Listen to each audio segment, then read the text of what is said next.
Hello good morning बच्चों। टीएलएसएस में तुम्हारा स्वागत है। मैं राजवीर आर्यन सर। मैं एक बहुत ही इम्पॉर्टेंट एकदम शॉर्ट वीडियो लेके आया हूँ आप लोग के लिए, क्विक रिवीजन के लिए। ब्लड क्लॉटिंग मैकेनिज्म, जो कि आपका ह्यूमन फिजियोलॉजी के बॉडी फ्लूइड चैप्टर से है, एक इम्पॉर्टेंट टॉपिक्स है। इससे क्वेश्चंस आने की प्रोबेबिलिटी होती है आपके नीट एग्ज़ाम में, और इवन आपके बोर्ड एग्ज़ाम में भी तो होते ही हैं। तो इसलिए मैं एक टॉपिक लेके ये जो आया हूँ ब्लड क्लॉटिंग मैकेनिज्म, मैं ट्राई करूँगा आपको इस मैकेनिज्म, ब्लड क्लॉटिंग मैकेनिज्म को काफ़ी क्विकली अच्छे से समझाने का, आपके जो भी प्रॉब्लम से डाउट है इसको क्लियर करने का। तो देखो, ब्लड क्लॉटिंग मैकेनिज्म में हम लोग देखेंगे क्या कि हमारा, देखते हो हमारा कोई कट जो होता है, ये कट कैसे हो सकते हैं, चाहे अगर बाहर से भी कट होते हैं जिसको बोलेंगे एक्सट्रांसिक डैमेज, और इंटरनल डैमेज भी हो सकते हैं। तो दोनों तरह के जो एक्सटर्नल और इंटरनल डैमेज होते हैं, इसमें हमारे जो ब्लड वेसल्स हैं उससे ब्लड क्या होता है, बाहर आने लगता है। अब देखो, अगर बॉडी के ब्लड वेसल से ब्लड बाहर आने लगेगा तो हमारा ब्लड वॉल्यूम्स क्या होगा, डिक्रीज होगा, जो हमारे वेरियस मेटाबॉलिक एक्टिविटीज़ और हमारे अदर जो भी हमारे फिजियोलॉजिकल एक्टिविटीज़ हैं उसको अफेक्ट करेगा। तो क्वेश्चन आता है क्या कि इसको कैसे रोकें। तो देखो, हम लोग को बॉडी जो एक्सेस ब्लड लॉस जो होते हैं बॉडी से, वो हमें जो मतलब फिजियोलॉजिकल डैमेज करेंगे ही करेंगे। तो इस एक्सेस लॉस को रोकने के लिए हमारे बॉडी में ना, मतलब बहुत सारे ऐसे फैक्टर्स हैं जो कि बहुत ही मेजर रोल प्ले करते हैं इस ब्लड क्लॉटिंग, ब्लड की जो फ्लो है, मतलब जो ब्लड जो फ्लो होने लगता है डैमेज के बाद, उसको रोकने में बहुत ही इंपॉर्टेंट रोल प्ले करते हैं।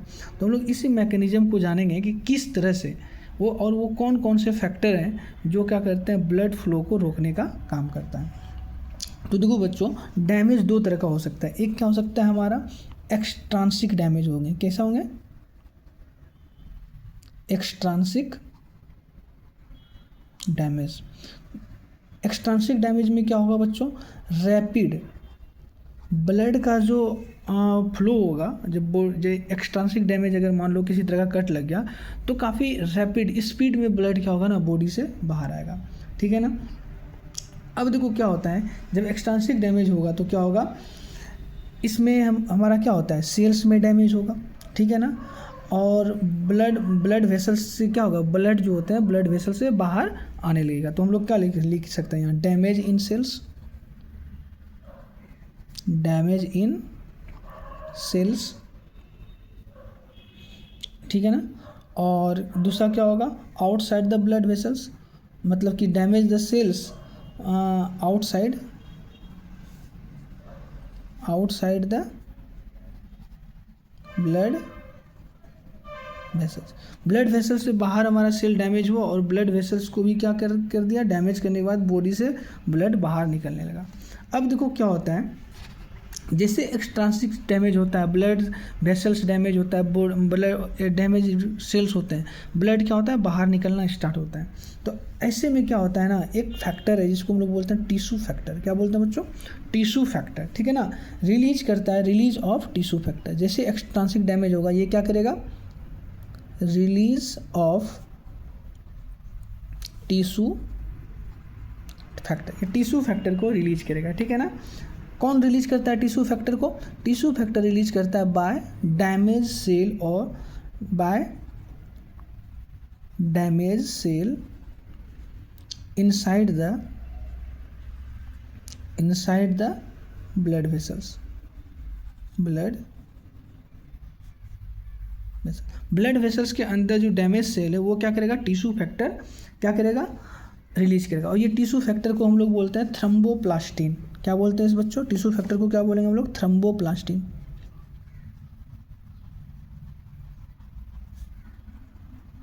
थ्रोम्बोप्लास्टिन, इसी को हम लोग टिश्यू फैक्टर बोलते हैं। ठीक है ना। डैमेज टिश्यू और सेल क्या करेंगे, थ्रोम्बोप्लास्टिन रिलीज करेंगे। ये इसको हम लोग फैक्टर 3 बोलते हैं। देखो कि कुछ फैक्टर्स होते हैं, जो बहुत सारे डिफरेंट फैक्टर होते हैं, 10 फैक्टर्स हम लोग देखते हैं जो कि ब्लड क्लॉटिंग में इंपॉर्टेंट रोल प्ले करता है। हम लोग इंपॉर्टेंट जानेंगे किसका किसका यहाँ पे यूज होता है, 1 बाय 1। मैं यहाँ पे फैक्टर का नेम भी लिख दूंगा, फैक्टर 3, थ्रोम्बोप्लास्टिन को फैक्टर 3 भी बोलते हैं। ठीक है ना। अब देखो क्या करते हैं बच्चों, ये थ्रोम्बोप्लास्टिन जो होते हैं ना, ये क्या करता है, कैल्शियम आयन से, हमारे ब्लड में क्या होता है, कैल्शियम भी मिले होते हैं। ठीक है ना। कैल्शियम आयन के साथ मिल करके ये क्या करते हैं, कैल्शियम आयन के साथ जैसे मिलेगा थ्रोम्बोप्लास्टिन्स, ये एक्टिव बन जाएगा। क्या बनेगा? एक्टिव फैक्टर 10 को, एक्टिव, पेन नहीं चल रहा है, एक्टिव फैक्टर 10। थ्रोम्बोप्लास्टिन कैल्शियम के साथ मिल करके क्या करेगा? फैक्टर 10 को एक्टिव करेगा। फैक्टर 10 किसको बोलते हैं? अब क्वेश्चन आता है, देखो थ्रोम्बोकाइनेज, ये किसको एक्टिव करेगा? थ्रोम्बोप्लास्टिन, थ्रोम्बोकाइनेज, थ्रोम्बोकाइनेज को एक्टिव करेगा, ठीक है ना। अब देखो ये था हमारा क्या? एक्सट्रांसिक डैमेज होगा। याद रखना, मैं अभी दो तरीके से बताऊंगा। एक्सट्रांसिक डैमेज होगा तो ब्लड बाहर रैपिडली आएगा, टिश्यू सेल डैमेज करेगा, और टिश्यू सेल जो डैमेज होगा वो क्या करेगा? वो थ्रोम्बोप्लास्टिन फैक्टर 3 रिलीज करेगा। और ये थ्रोम्बोप्लास्टिन जो है कैल्शियम के साथ मिल करके एक्टिव फैक्टर, जिसको बोलते हैं फैक्टर 10, थ्रोम्बोकाइनेज को बनाएगा, ठीक है ना। थ्रोम्बोकाइनेज को कन्वर्ट करेगा। थ्रोम्बोप्लास्टिन कैल्शियम के साथ क्या बनाएगा? थ्रोम्बोकाइनेज। अब देखो क्या होता है, ये एक्सट्रांसिक डैमेज था, यहाँ तक का ये डिफरेंट प्रोसेस है। अब देखो क्या होता है, हम लोग पढ़ते हैं बच्चों इंट्रांसिक डैमेज। क्या पढ़ते हैं हम लोग? इंट्रांसिक डैमेज, जिसको बोलते हैं इंटरनल डैमेज। इंटरनल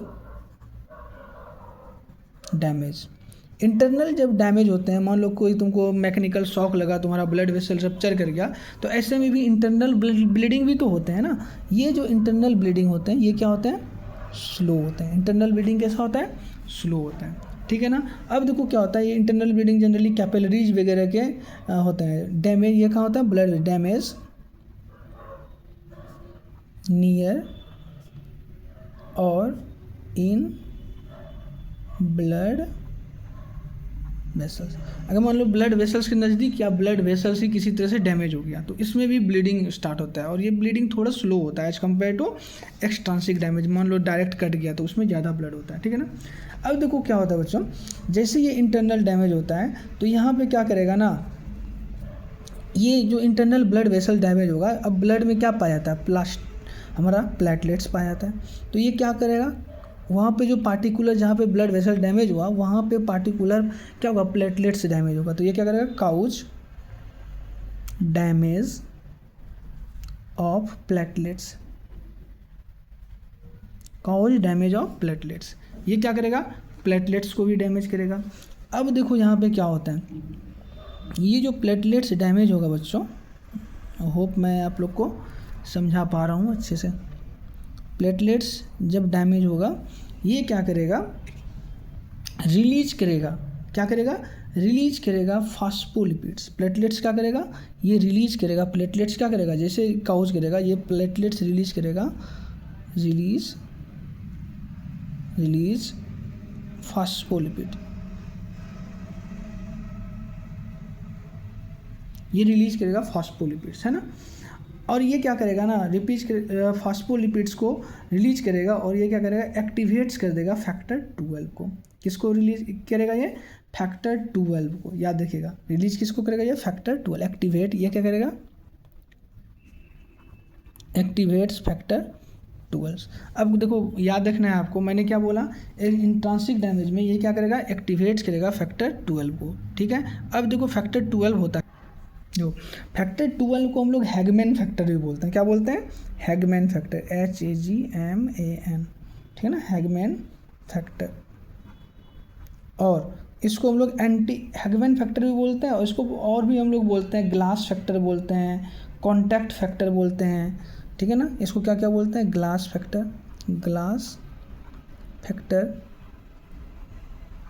कॉन्टैक्ट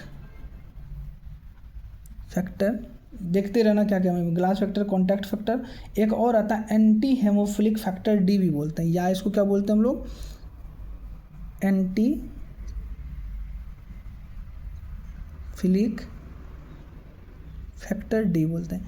ये सब जो है ना बच्चों, इसका नाम है, फैक्टर 12 का नाम है। ये फैक्टर, ये क्या होता है ना, एक्टिवेट्स होता है, ठीक है ना, फैक्टर 12।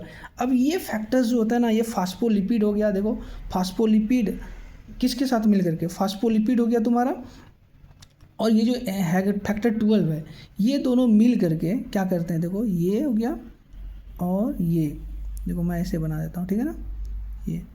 ये मिल करके क्या करते हैं? कैल्शियम भी यहाँ पे इंपॉर्टेंट रोल प्ले करता है। यहाँ पे क्या हो गया? कैल्शियम। कैल्शियम और देखो कैल्शियम फास्फोलिपिड और एक्टिव ये जो फैक्टर 12 है ये मिल करके क्या करेगा, एक्टिव करेगा फैक्टर 10 को। किसको एक्टिव करेगा, एक्टिव फैक्टर 10। अब मैंने पहले ही बता दिया फैक्टर 10 किसको बोलते हैं हम लोग, थ्रोम्बोकाइनेज। थ्रोम्बोकाइनेज ये क्या करते हैं, थ्रोम्बोकाइनेज को एक्टिव करेगा। अब देखो बच्चों यहाँ पे याद देख लो, ध्यान से देखो कि हम लोग का मैंने क्या देखा, एक्सट्रांसिक डैमेज इंट्रांसिक डैमेज दोनों का यहाँ तक प्रोसेस क्या होता है, डिफरेंट होता है। लेकिन अब जैसे देखो यहाँ भी एक्सट्रांसिक डैमेज हुआ, इस पाथवे को फॉलो करते हुए क्या हुआ, फैक्टर 10 का फॉर्मेशन हुआ। यहाँ भी फैक्टर 10 का फॉर्मेशन हो गया। जैसे फैक्टर 10 का फॉर्मेशन हुआ, अब क्या करेगा, यहाँ से कॉमन रिएक्शंस होगा। देखो यहाँ से क्या होगा, बनाएगा प्रोथ्रोम्बिन। प्रोथ्रोम्बिन इसको बोलते हैं हम लोग क्या, फैक्टर 12, ठीक है ना, प्रोथ्रोम्बिन।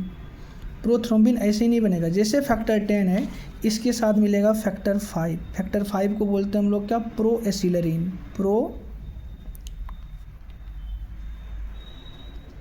प्रोएसिलरीन। और इसके साथ मिलेगा हमारा फैक्टर 10। फैक्टर 10 तो है ही, फैक्टर 10 और प्लस कैल्शियम आयन। उसी तरह इधर भी क्या मिलेगा आपका, फैक्टर 5। फैक्टर 5 देख लिया, प्रोएसिलरीन प्लस फैक्टर 10 और प्लस कैल्शियम आयन, ये मिल करके क्या बनेगा, प्रोथ्रोम्बिन। अब देखो प्रोथ्रोम्बिन जो होता है ना बच्चों, प्रोथ्रोम्बिन एक्टिव नहीं होता है। प्रोथ्रोम्बिन क्या होता है, इनएक्टिव होता है। अब देखो तो क्या करता है, अब प्रोथ्रोम्बिन जो होते हैं ना, देखो मैं ऐसे समझाता हूँ। अब देखो प्रोथ्रोम्बिन, ये हो गया प्रोथ्रोम्बिन। अब प्रोथ्रोम्बिन जो होता है ये क्या होता है, इनएक्टिव। क्या होता है, इनएक्टिव होता है। इस प्रोथ्रोम्बिन को, ये प्रोथ्रोम्बिन जो होते हैं, अब देखो यहाँ पे ना ये यहाँ पे फैक्टर 2 प्रोथ्रोम्बिन ही है, ये क्या करते हैं, थ्रोम्बोकाइनेज। ये क्या, प्रोथ्रोम्बिनेज। प्रोथ्रोम्बिनेज ये फैक्टर 2 प्रोथ्रोम्बिनेज होता है। अब ये प्रोथ्रोम्बिनेज जो एंजाइम है ये क्या करते हैं, प्रोथ्रोम्बिन जो कि इनएक्टिव है, कैल्शियम की मदद से, कैल्शियम आयन की मदद से इस प्रोथ्रोम्बिन को कन्वर्ट कर देता है किसमें, थ्रोम्बिन में, जो क्या होता है, एक्टिव होता है। थ्रोम्बिन क्या होता है, एक्टिव होता है। थ्रोम्बिन क्या है मेरा, एक्टिव है। अब देखो क्या होता है बच्चों, ये जो थ्रोम्बिन एक्टिव हैं, ये थ्रोम्बिन एक्टिव जो होते हैं क्या करते हैं, ये फाइब्रिनोजेन को, जिसको, फाइब्रिनोजेन को, जो क्या होता है, इनएक्टिव होते हैं, इनएक्टिव होते हैं, इसको कन्वर्ट करते हैं फाइब्रिनोजेन को किसमें, फाइब्रिन में,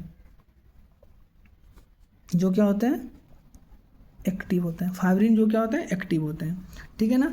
और ये जो एक्टिव फाइब्रिन है, ये जो होते हैं ना, अब देखो यहाँ पे क्या होता है, और साथ ही साथ इसके पैरेलल भी एक चलता है। ये जो थ्रोम्बिन है ना, ये क्या करते हैं, फैक्टर 13 का फॉर्मेशन करता है। और फैक्टर 13 क्या है, मैं पहले बता देता हूँ आप लोग को। ये होता है क्या, फाइब्रिन स्टेबलाइजिंग फैक्टर। इसको क्या बोलते हैं हम लोग, फाइब्रिन स्टेबलाइजिंग फैक्टर। इसको बोलते हैं हम लोग फाइब्रिन स्टेबलाइजिंग फैक्टर। देखो फैक्टर 13 क्या होता है, फाइब्रिन स्टेबलाइजिंग फैक्टर। अब देखो ये दोनों मिल करके ये क्या करते हैं, फाइब्रिन स्टेबलाइजिंग फैक्टर हो गया आपका, और यहाँ से फाइब्रिन एक्टिव हो गया। ये क्या करते हैं, अब ये क्या करेगा, ये स्टेबलाइज करेगा, स्टेबलाइज करेगा किसको, फाइब्रिन को, फाइब्रिन को स्टेबलाइज करेगा। और ये क्या करेगा, फाइब्रिन थ्रेड क्या बना देगा, फाइब्रिन थ्रेड एंड क्लोट, और क्या होगा, ब्लड क्लोट हो जाएगा। होता क्या है, अब जैसे फाइब्रिन स्टेबलाइजिंग फैक्टर क्या हो जाएगा, जैसे मान लो क्या कि ये जो होते हैं हमारे, ये इस तरह से फाइब्रिन मतलब मॉस्किटो नेट दिखते हो ना, इस तरह से बहुत सारा इस तरह से बनाएगा, इस तरह का फॉर्मेशन करेगा, इस तरह से वो छोटा छोटा पोर हो जाएगा। अब ये जो छोटा छोटा पोर हो जाएगा, जैसे मॉस्किटो नेट में देखते हो ना, मॉस्किटो इसको पार नहीं कर सकता है। अब जैसे ब्लड आउटफ्लो हो रहा था, मान लो क्या इस तरह से एक ये था, अभी ब्लड इस तरह से बाहर निकल रहा था, इस रास्ते से बाहर निकल रहा था, यहाँ पे इस तरह का नेटवर्क बन गया। जैसे ये नेटवर्क बन गया, ये क्या करेगा, यहाँ पे ब्लड वेसल जो आरबीसी है ना, आरबीसी आके यहाँ पे क्या होगा, इसमें ट्रैप हो जाएगा। ट्रैप होने से क्या होगा, ब्लड फ्लो रुक जाएगा, ठीक है ना, और उसके बाद फिर इस तरह से ब्लड क्लॉट हो जाता है, ठीक है ना। जनरली ब्लड क्लॉटिंग जो होता है ना, नॉर्मल ब्लीडिंग में आपको 2 मिनट में ब्लड क्या होते हैं बच्चों, क्लॉट हो जाते हैं। 2 मिनट का टाइम होता है ब्लड क्लॉटिंग टाइम जो होता है ह्यूमन ब्लड का, 2 मिनट में आपका ब्लड क्लॉट हो जाता है, ठीक है ना। अब यहाँ देखो, जब ये स्टेबलाइज होते हैं, यहाँ पे आपको छोटे छोटे ना रेडिश ब्राउन कलर के मतलब डार्क रेडिश ब्राउन कलर के दिखेंगे। यहाँ पे आपको दिखेंगे डार्क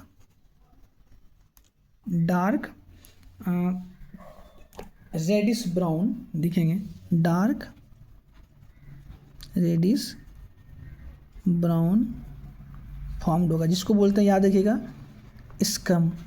क्या बोलते हैं, स्कम, याद रखिएगा। और ये क्लोट होने के बाद, और ये मतलब बाद में देखते हैं ना, ऊपर में ब्लड में बैठ जाएगा, रेडिश क्लोन का टाइप का काई जैसा बनता है। तो ये था बच्चों आपका ब्लड क्लॉटिंग मैकेनिज्म। होप आपको समझ में आया। और याद रखिएगा, ब्लड क्लॉटिंग मैकेनिज्म जो होता है ना, ये कास्केड चेन ऑफ रिएक्शन बोलते हैं इसको।